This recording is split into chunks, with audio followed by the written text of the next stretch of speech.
মিতা অনেক স্বপ্ন নিয়েই বিয়ে করেছিল। মিতা অমিতকে। নিজেও এলআইসি অফিসে চাকরি করে। বিয়ের 2 বছর পর কোল আলো করে এলো লীনা, তাদের ফুটফুটে এক কন্যা। কিন্তু ছোট্ট লীনাকে মানুষ করতে করতে কালঘাম ছুটে গেল মিতার। রাতের পর রাত জেগে সকাল থেকে হিসেল সামলে চেহারা গেল ভেঙে। চোখের নিচে কালি, চুল উঠে যেতে লাগলো। সেই রূপের আর এক ছটাও তার শরীরে অবশিষ্ট থাকলো না। 6 মাস পর একটা আয়া ঠিক করে সে অফিসে জয়েন করল।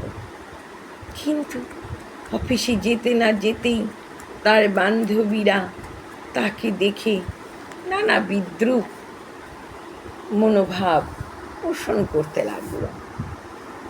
বস তো সামনেই বলে ফেলল, মিতা, এ কি চেহারা করেছো তোমায়? বান্ধবীরা মুখ টিপাটিপি করে হাসতে লাগলো। কোনো রকম করে অফিস থেকে বাড়ি ফিরে সে মেয়েকে নিয়ে ব্যস্ত হয়ে পড়ল। কিন্তু মনের মধ্যে ডুকরে ডুকরে কাঁদতে ইচ্ছে করল তার।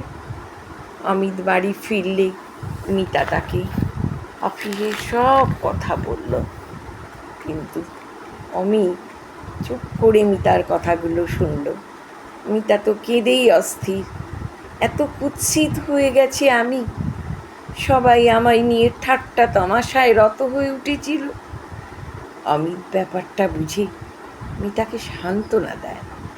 দেখো, তুমি আরও কিছুদিন ছুটি নিয়ে বাড়িতে থাকো, দেখবে তোমার চেহারা পূর্বের মতোই হয়ে যাবে। কি বলল তাতে অত পাত্তা দিও না, মন খারাপ করো না। আমি তো তোমাকে সেই পূর্বের মতোই ভালোবাসি। আমার কাছে সেই মিতাই আছো তুমি। এরপর 6 মাস আরও ছুটি নিয়ে বাড়িতে থাকলো মিতা। ব্যাপারটা ওর বাবা মাকে অমিত বুঝিয়ে বলে। এরপর থেকে বাড়ির সবাই মিলে মেয়েটিকে মানুষ করতে লাগলো। চাপও কমে গেল। মিতার চেহারাও আস্তে আস্তে ঠিক হতে লাগলো।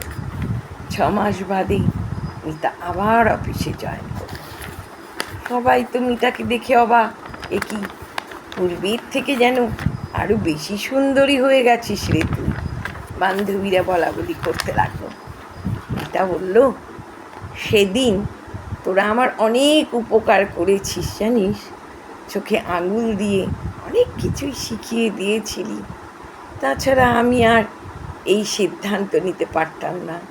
তাই তোদের ঠাট্টা তামাশায় আজ আমায় পূর্বের অবস্থায় ফিরিয়ে দিয়েছে রে। তোদের অনেক অনেক ধন্যবাদ জানাই।